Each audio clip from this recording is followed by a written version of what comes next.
সময় ব্যবধানে বললো লকডাউন। বলল কি মহাভারতের যুদ্ধে পাণ্ডবরা জিতেছিল 18 দিন লড়াই করে, আমি করোনার বিরুদ্ধে লড়ে জিতবো, আমাকে 21 দিন সময় দিন। আজকে 7 মাস পার হয়ে গেল, মানুষ সব মেনে নিল। 4 ঘন্টা নোটিশে হঠাৎ করে লকডাউন। 2 দিন আগে বলতে পারতো, 4 দিন আগে বলতে পারতো, মানুষ প্রস্তুতি নিত। হঠাৎ করে 4 ঘন্টা নোটিশে লকডাউন। সারা দেশ জুড়ে ত্রাহি ত্রাহি রব, লক্ষ লক্ষ মানুষ রাস্তায় নেমে এলো। কেউ বাড়ি যেতে চাইছে, কেউ আশ্রয় খুঁজছে। তাদের নিরুপায় অবস্থা, দুর্দশার অবস্থা, তাদের সেই ভয় ভীতি, সেই ভয়ঙ্কর দিনগুলোর কথা একবার মনে করে দেখুন। টিভি খুললেই মানুষের লাইন, পায়ে চটি নাই, পকেটে পয়সা নাই, পেটে খাবার নাই, উপরে সূর্য গরম, তার মধ্যে পায়ে হেঁটে চলেছে। কখনো সাপের কামড়ে মারা যাচ্ছে, কখনো গাড়ির ধাক্কায় মারা যাচ্ছে, কখনো ক্ষুধার যন্ত্রণায় মারা যাচ্ছে, কখনো হাট পেলে মারা যাচ্ছে। মানুষের মিছিল আমরা দেখেছি। সে সময় কি দেখলাম আমরা? মোদী সরকার এগিয়ে এলো না।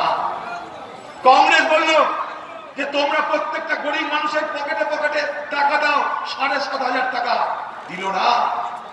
বাংলার মুখ্যমন্ত্রী মমতা ব্যানার্জি সে বলল আমি বাইরের শ্রমিককে বাংলায় আসতে দেব না, করোনা এক্সপ্রেস পশ্চিমবঙ্গে ঢুকতে দেব না।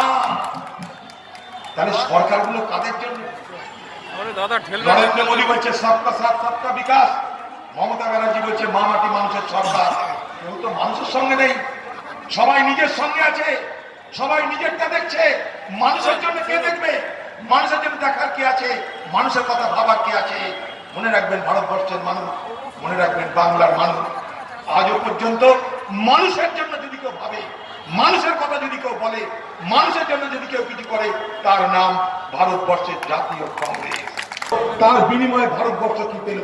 প্রথমে বলেছিল কালো টাকা ফিরিয়ে দেব, প্রতিটা মানুষ তোমরা 15 লাখ টাকা করে পাবে, আমাদেরকে ক্ষমতায় আনো।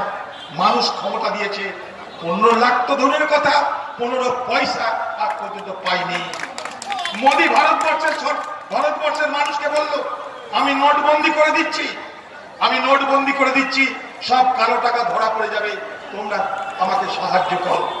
রাতারাতি নোটবন্দি হয়ে গেল, ভারতবর্ষের লক্ষ লক্ষ শ্রমিক বেকার হয়ে গেল, ভারতবর্ষের মানুষ ব্যাংকে টাকা তুলবার জন্য লাইন দিতে গিয়ে মারা গেল। আমরা আজও জানলাম না কত কালো টাকা উদ্ধার হলো। উল্টে আমরা কি দেখলাম? রিজার্ভ ব্যাংক রিপোর্ট দিয়েছে যে ভারতবর্ষে কালো টাকা উদ্ধার হয়েছে 2 থেকে 2,500। উল্টো দিকে নোট বাতিল করে নতুন নোট ছাপাতে খরচ হয়েছে 22,000 কোটি টাকা। তাহলে 22,000 কোটি টাকা আমি খরচা করলাম, 2,000 কোটি টাকার কালো টাকা উদ্ধার করলাম। ঢাকের দায়ে মনসা আমি বেচে দিলাম।